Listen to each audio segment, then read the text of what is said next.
নমস্কাৰ বন্ধুসকল, ইউনিক প্লেটফৰ্মৰ আন এটি ভিডিঅ'লৈ আপোনালোকক স্বাগতম। এটা ভাল খবৰ লৈ আহিছোঁ আপোনালোকলৈ। অসম চৰকাৰে আৰম্ভ কৰিছে আত্মনিৰ্ভৰ অসম যোজনা নামে এটা নতুন আঁচনি।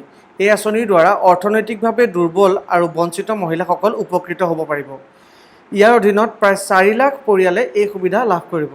এই আঁচনিৰ সুবিধাসমূহ আৰু আবেদন প্ৰক্ৰিয়া সকলোৱে বুজিব পৰাকৈ অসমীয়াত পঢ়িবৰ বাবে ভিডিঅ'ৰ ডেছক্ৰিপশ্যনত মই এটা লিংক দিছোঁ।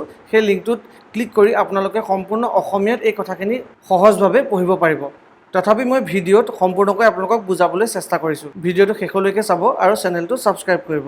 ভিডিঅ'ৰ শেষত মই আবেদনৰ লিংক ডেছক্ৰিপশ্যনত দিম আৰু সকলোৱে সেই লিংক ক্লিক কৰি আপোনালোকে চাব পাৰিব, অনলাইন চেক কৰিব পাৰিব। বলক এতিয়া আমি ভিডিঅ'টো আৰম্ভ কৰোঁ। স্বনিৰ্ভৰ নাৰী .assam.gov.in এই লিংকটোত ক্লিক কৰিলেই আপোনালোকে স্বনিৰ্ভৰ নাৰীৰ হোম পেজটোত আহি যাব পাৰিব, যিটো মই আপোনালোকে যিটো স্ক্ৰীণত দেখিবলৈ পাইছে। লগ ইন কৰি আপোনালোকে ইয়াত অনলাইন এপ্লাই কৰিব পাৰিব। কিন্তু এটা কথা মনত ৰাখিব, আপোনালোকে লগ ইন কৰিবলৈ হ'লে আপোনালোকে প্ৰথমতে ৰেজিষ্টাৰ কৰি ল'ব লাগিব। গতিকে লগ ইনৰ ছাইডতে আছে কাৰ্চৰে দেখিছেনে ৰেজিষ্টাৰ অপশ্যনটো, এই ৰেজিষ্টাৰ অপশ্যনটোত আপোনালোকে ক্লিক কৰিব লাগিব।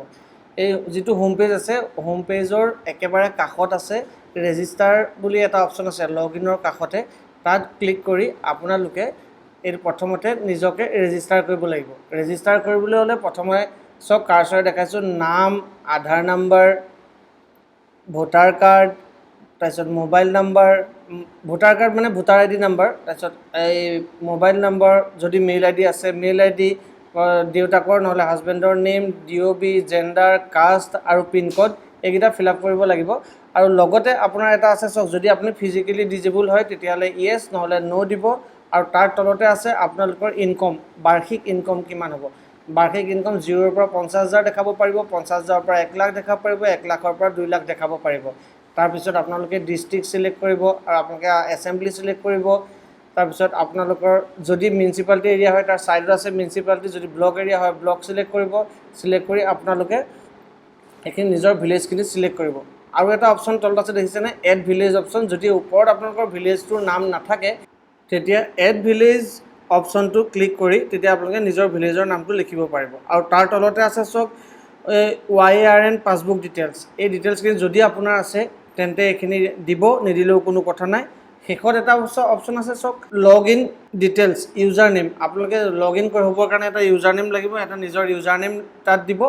আৰু তাৰ ছাইডতে আছে পাছৱৰ্ড। পাছৱৰ্ডটো মিনিমাম 8 কেৰেক্টাৰৰ এটা পাছৱৰ্ড দিব, আৰু এটা কেপিটেল লেটাৰ, বাকীকেইটা স্মল লেটাৰ বা যেনেকৈ আপোনালোকে দিয়ে, খালি মনত ৰখা এটা পাছৱৰ্ড দিব। দিয়াৰ লগে তাৰ তলত আছে আপোনালোকে যিখিনি আপোনালোকৰ প্ৰডাক্টখিনি, হেণ্ডলুমৰ প্ৰডাক্টখিনি থাকিব, এই প্ৰডাক্টখিনি আপোনালোকে চেল কৰাটো বিচাৰে নি, যদি বিচাৰে য়েছ, তেন্তে আৰু যদি নিবিচাৰে ন', সেইটো নি তাৰপিছত আপোনালোকে ৰেজিষ্ট্ৰেশ্যন কৰি দিব পাৰিব। আৰু যিহেতু মোৰ ইয়াত এতিয়া বৰ্তমান ডাটা নাই, আপোনালোকক এইটো এটা দেখাইছোঁহে, মই এটা ডেমো হিচাপে মই আপোনালোকক দেখাইছোঁ। এতিয়া আপোনালোকক মই এটা বেলেগ একাউণ্ট লগ ইন কৰি দেখাইছোঁ। আৰু শেষত যিটো আপোনালোকৰ এটা অপশ্যন আছে দেখিছেনে, লগ ইন কৰোঁতে একেবাৰে শেষত এটা অপশ্যন আছে ৱেবাৰ। সেই অপশ্যনটোত আপোনালোকে ক্লিক কৰিব লাগিব। ৱেবাৰ যিটো অপশ্যন আছে সেই অপশ্যনটো আপোনালোকে ক্লিক কৰিব। ক্লিক কৰি পেলাই তলত যিটো কেপচা আছে, কেপচা ক'ডটো আপোনালোকে ইয়াত মাৰিব লাগিব। আৰু কেপচা ক'ডটো মৰাৰ পিছত যেতিয়া লগ ইন হ'ব, লগ ইন হোৱাৰ পিছত আপোনালোকৰ চব ইয়াত থাকিব, এডিট প্ৰফাইল আছে। ৰেজিষ্টাৰ কৰোঁতে যদি কিবা ভুল হৈছিলে তেতিয়াহ'লে সেই প্ৰফাইলটো এডিট কৰিব পাৰিব।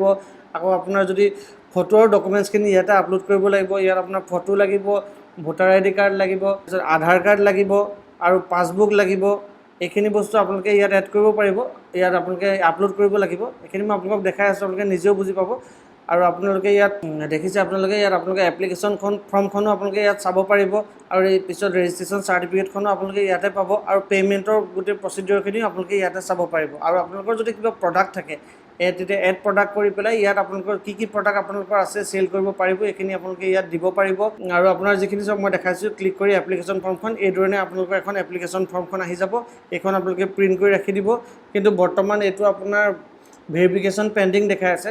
যিহেতু এইটো ভেৰিফিকেশ্যন হ'বলৈ কেইটামান সময় লাগিব, আৰু এইটো সম্পূৰ্ণ চৰকাৰী প্ৰচেছ, গতিকে কেইদিনমান সময় লাগে ভেৰিফিকেশ্যন হ'বলৈ। আৰু সেই ভেৰিফিকেশ্যন কমপ্লিট হোৱাৰ পিছতে আপোনালোকে ৰেজিষ্ট্ৰেশ্যন চাৰ্টিফিকেটখন পাব। তাৰপিছতে প্ৰচিডিঅ'ৰখিনি গম পাব, আৰু তাৰপিছতে আপোনালোকৰ লগত যোগাযোগ কৰিব। তাৰপিছতে আপোনালোকৰ পে'মেণ্ট হ'ব।